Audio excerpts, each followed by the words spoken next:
We've been talking about representation of data structures, and we're still on the topic of representing data. And the particular problem that we're looking at today is data types, different kinds of data, and the interaction between data types and the operations that we want to perform on them. And there are three big ideas for the week. They are type tagging, data-directed programming, and message passing. So to start with, the first problem we're going to solve is this one. At the beginning of this chapter, you saw an abstract data type for rational numbers that was a pair with the numerator in the car and the denominator in the cdr. And you also saw an abstract data type for complex numbers that had the real part in the car and the imaginary part in the cdr of a pair. And that all works great if you're only dealing with rational numbers or you're only dealing with complex numbers. But let's say you want to write a program that works for any old numbers, and you come upon a pair whose car is 3 and whose cdr is 4. What is it? Well, you don't know. So the solution to that is type tagging, and it's going to seem like a ridiculously trivial idea to spend time on until we start talking about it a little more. The idea is this. We represent 3/4 as a pair whose car is the word rational and whose cdr is what it used to be.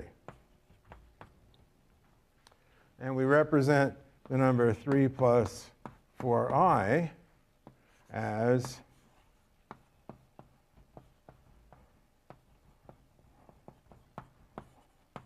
this structure. Okay? So these things, rational and complex, are type tags, and we have an abstraction for tagged data that you can see up in the top half of the screen. So the constructor for tagged data is attached tag, otherwise known as cons, and the type tag is the car, and the contents is the cdr. Okay? As I said, a pretty trivial idea. But there are some more things to say about it that might make it more interesting. And the first thing to say is that inside a scheme interpreter, it has to do something very like this for its data types. And as they told you, probably starting in 3rd grade, inside the computer, there's nothing but ones and zeros. And you take a pattern of ones and zeros, and you give it a meaning by some convention. So the same pattern of ones and zeros can be an instruction to the computer, like move this from here to there. Or it can be an integer. And there's slightly different representations for signed and unsigned integers. And why is that? Because in a computer word, which is 32 bits, 32 of those ones and zeros, mostly, although you're starting to see 64-bit ones. But let's talk about 32 bits because the numbers are easier to grasp. You can represent about 4 billion values. So your choice for integers is whether you want to represent 0 to 4 billion, roughly, or whether you want to represent -2 billion to +2 billion, roughly. So by getting negative numbers, you lose sort of half of the magnitude. So there are these two different formats, and then there's a third format for representing numbers that aren't integers, that have a fractional part called floating point, which is extraordinarily complicated in its details. So since all of those things are just patterns of ones and zeros, and since every possible pattern is meaningful as an integer, and pretty much every possible pattern is meaningful as a machine instruction or as a floating point number, Scheme can't tell just by looking at that pattern which thing it's trying to represent. Oh, and another thing it can be is a pointer.